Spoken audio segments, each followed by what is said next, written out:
Assalamualaikum warahmatullahi wabarakatuh. Kami dari kelompok 9 mata kuliah Hukum Pajak dan Perpajakan kelas F dengan dosen pengampu Ibu Sofi Yunida dan Ibu Ulfa Puspawanti Widodo. Nah, di sini kami akan menjelaskan tentang konsep PPN, PPNBM, dan Bea Cukai. Nah, sebelum masuk ke penjelasan, tentunya saya tidak sendiri, saya bersama rekan-rekan saya, yaitu ada Nelly Fardlina dengan MPM akhir 296, kemudian ada Krisna Putra Bayu dengan MPM akhir 146, dan ada Naufal Maulana Waloyo dengan MPM akhir 155. Baik, di sini saya akan menjelaskan tentang teori dan konsep PPN, PPNBM, dan Bea Materai. Nah, yang pertama itu adalah konsep dan teori PPN atau pajak pertambahan nilai, di mana PPN ini merupakan pajak tidak langsung yang dikenakan pada setiap proses produksi atau distribusi barang maupun jasa. Nah, PPN ini merupakan pajak konsumsi, artinya PPN ini dikenakan di konsumen akhir. Kemudian yang kedua ada teori dan konsep PPNBM. Nah, teori dan konsep PPNBM ini kurang lebih sama dengan PPN. Namun di PPNBM ini dikhususkan untuk barang-barang mewah. Nah, tujuannya apa? Tujuannya untuk mengendalikan konsumsi barang mewah dan untuk meningkatkan penerimaan negara. Kemudian yang ketiga ada Bea Materai. Nah, di mana konsep dan teori Bea Materai ini, Bea Materai merupakan pajak yang dikenakan pada dokumen yang dijadikan bukti pembuatan. Nah, keadaan atau kenyataan yang bersifat perdata dan memiliki nilai tertentu. Nah, bea ini biasanya ditempelkan dalam bentuk materai atau dalam bentuk cetakan yang disebut dengan materai elektronik. Kemudian yang kedua ini aku akan menjelaskan tentang objek PPN, PPNBM, dan Bea Cukai. Yang pertama ada objek PPN, yaitu yang pertama itu adalah penyerahan barang kena pajak atau BKP, kemudian impor BKP, kemudian penyerahan jasa kena pajak atau JKP, kemudian impor JKP, terus pemanfaatan JKP, terus pemanfaatan BKP, kayak gitu. Nah, kemudian yang kedua adalah objek dari PPNBM, di mana yang pertama itu adalah kendaraan bermotor, kecuali kendaraan ambulan, kendaraan jenazah, kendaraan pemadam. Nah, kemudian yang kedua itu adalah kelompok hunian mewah seperti apartemen atau perumahan mewah. Kemudian ada kelompok pesawat udara, kecuali untuk keperluan negara dan angkutan udara niaga, atau biasanya itu kayak pesawat jet kayak gitu. Kemudian kelompok balon udara, kemudian ada kelompok peluru senjata api yang dikecualikan untuk keperluan negara. Kemudian ada kelompok kapal pesiar mewah, kecuali yang digunakan untuk kepentingan negara dan angkutan umum atau usaha pariwisata, atau contohnya itu kapal pesiar pribadi kayak gitu. Kemudian yang ketiga itu Bea Materai. Nah, Bea Materai ini dikenakan yang pertama itu adalah surat perjanjian dan surat-surat lainnya yang dibuat dengan tujuan digunakan sebagai alat pembuktian di hadapan pengadilan. Kemudian yang kedua itu surat yang memuat jumlah uang lebih dari 5 juta. Kemudian yang ketiga itu adalah dokumen lainnya yang ditetapkan dalam peraturan perundang-undangan. Nah, untuk selanjutnya akan dijelaskan oleh rekan saya. Bukan subjek dan objek yang dikecualikan dari pengenaan PPN, PPNBM, dan Bea Materai. Yang pertama, PPN. Barang dan jasa tertentu yang dibebaskan dari pengenaan dan tidak dipungut PPN tersebut diantaranya adalah barang tertentu dalam kelompok barang kebutuhan pokok meliputi beras, gabah, jagung, sagu, kedelai, garam, daging, telur, susu, buah-buahan, dan sayur-sayuran dengan kriteria dan atau perincian jenis barang. 2. Gula konsumsi dalam bentuk gula kristal putih yang berasal dari tebu tanpa tambahan bahan perasa atau pewarna. 3. Jenis pelayanan kesehatan medis, jasa pelayanan sosial, jasa pengiriman surat dengan perangko, jasa keuangan, jasa asuransi, jasa pendidikan, jasa penyiaran yang tidak bersifat iklan, jasa angkutan umum, jasa tenaga kerja, jasa telepon umum dengan menggunakan uang logam, dan jasa pengiriman uang dengan wire post.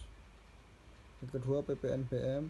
Barang yang tidak memenuhi kriteria sebagai barang mewah, kendaraan bermotor tertentu yang digunakan untuk kegiatan tertentu, misalnya kendaraan untuk keperluan dinas pemerintah, dan barang-barang yang sudah mendapat pengaturan khusus seperti kendaraan untuk usaha, misalnya truk atau kendaraan angkutan barang. Yang ketiga, Bea Materai. Surat-surat yang tidak mengandung nilai ekonomis atau bukan transaksi hukum seperti surat pemberitahuan atau surat pribadi. Dokumen yang sudah dikecualikan dalam peraturan Bea Materai seperti 1. Surat pengantar resmi dari instansi pemerintah, 2. Surat-surat yang digunakan oleh lembaga-lembaga sosial dan keagamaan yang berhubungan dengan kegiatan non-komersial. 3. Dokumen yang dibuat untuk kepentingan negara tertentu seperti dokumen terkait dengan kebijakan pemerintah atau kegiatan sosial. Tarif dan saat terutang PPN, PPNBM, dan bea materai. Yang pertama, PPN. Tarif PPN sebesar 11%.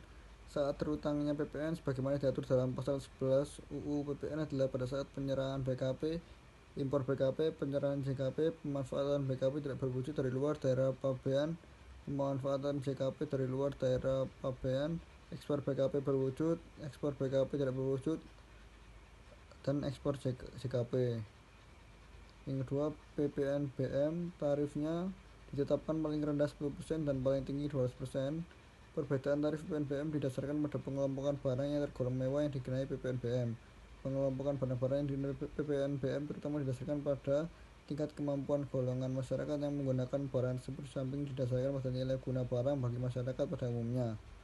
Saat terutang PPNBM yaitu pada waktu penyerahan barang kena pajak yang tergolong mewah oleh pengusaha yang menghasilkan, atau pada waktu impor barang kena pajak yang tergolong mewah. PPNBM dikenakan hanya satu kali pada saat terutang PPNBM. Ketiga, bea materai. Tarif 10.000 untuk dokumen dengan nilai lebih dari 250.000 seperti surat perjanjian dan akta notaris. Tarif 20.000 untuk dokumen yang nilainya lebih besar dan tidak lebih dari 1 juta seperti kontrak bisnis dan transaksi jual beli. Saat terutang bea materai pada saat dokumen tersebut dibuat, ditandatangani atau diterbitkan, yaitu saat dokumen yang mengandung nilai ekonomis tersebut digunakan untuk transaksi hukum atau menjadi bukti sah dalam suatu kegiatan yang memiliki nilai material. Selanjutnya yaitu faktur pajak untuk barang kena pajak atau jasa kena pajak. Faktur pajak adalah bukti pengumpulan PPN dan atau PPNBM oleh pengusaha kena pajak atas transaksi yang diserahkan BKP atau JKP. Jenis-jenis faktur pajak ada faktur pajak standar, faktur pajak gabungan, faktur pajak pengganti dan batal, dan faktur pajak digunggung atau pengecer. Kewajiban PKP wajib menerbitkan faktur pajak pada saat barang diserahkan, jasa diselesaikan, dan uang muka diterima. Format fakta pajak: nomor seri faktur pajak, identitas pembeli atau nama dan NPWP, rincian DPP, PPN, dan PPNBM jika ada. Sejak Juli 2016, semua PKP wajib menggunakan e-faktur. Selanjutnya yaitu prosedur penghitungan PPN, PPNBM, dan bea materai. 1 yaitu PPN. PPN adalah pajak yang dikenakan atas setiap penyerahan barang kena pajak atau jasa kena pajak di dalam negeri. Tarif PPN. Tarif PPN umum adalah 11% mulai 1 April 2022. Tarif khusus dapat berlaku untuk ekspor yang dikenakan tarif 0%. Dasar pengenaan pajak atau DPP. DPP adalah nilai yang menjadi dasar penghitungan PPN seperti harga jual, penggantian, nilai impor, atau nilai lain yang ditetapkan. Rumus penghitungan PPN adalah DPP dikali 11%. Selanjutnya yaitu PPNBM. PPNBM dikenakan atas penyerahan BKP yang tergolong mewah di dalam negeri oleh produsen atau impor BKP mewah oleh importir. Tarif PPNBM. Tarif PPNBM bervariasi mulai dari 10% hingga 12,5%, tergantung jenis barang yang dikenakan pajak. Dasar pengenaan pajak DPP.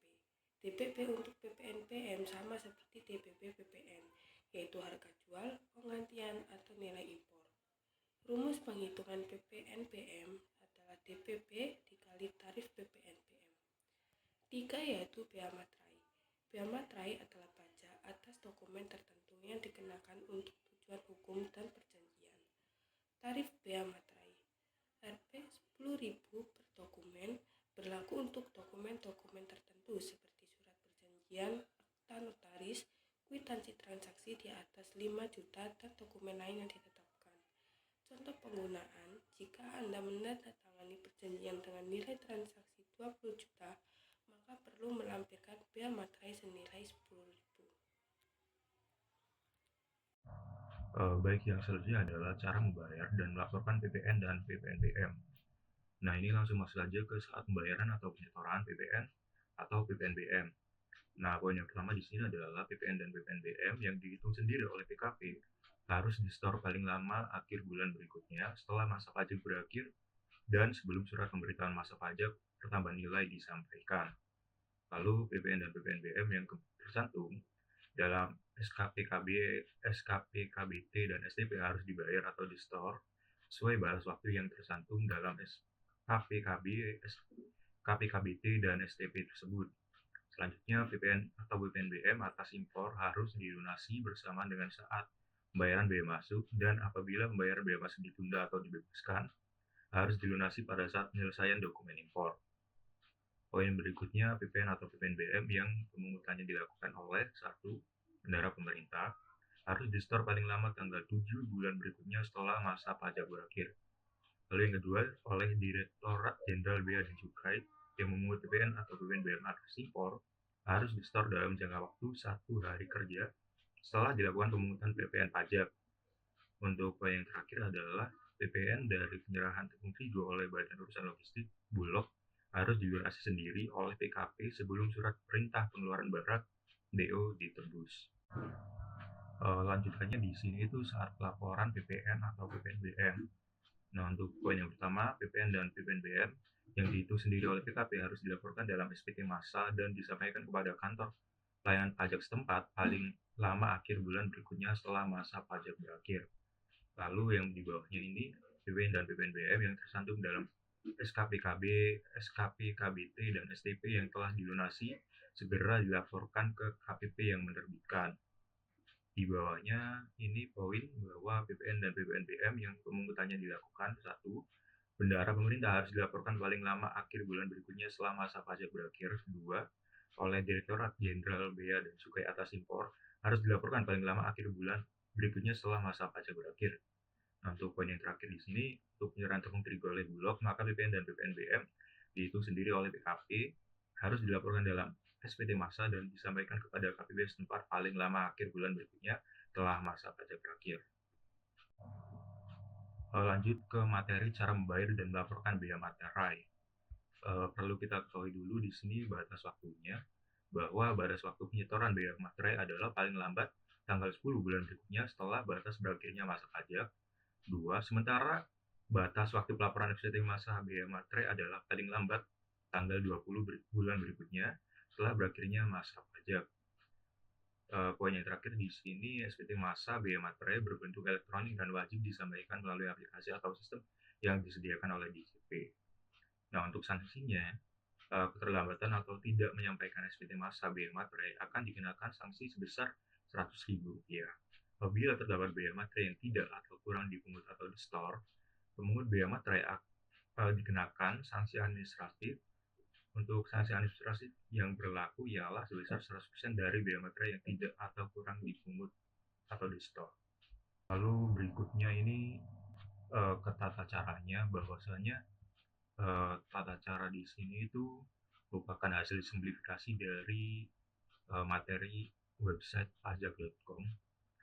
Jadi saya lakukan rangkuman dari materi tersebut dan beginilah tata caranya. Jadi yang pertama ini kunjungi situs SPT bea materai pajak.go.id, lalu masukkan PWP, kata sandi, dan kode keamanan, kemudian tekan tombol login. 2. Di halaman beranda pada kolom SPT massa, masukkan tahun dan masa pajak yang akan dilakukan. Lalu tekan buat SPT, sistem akan membuka halaman induk SPT massa bea materai.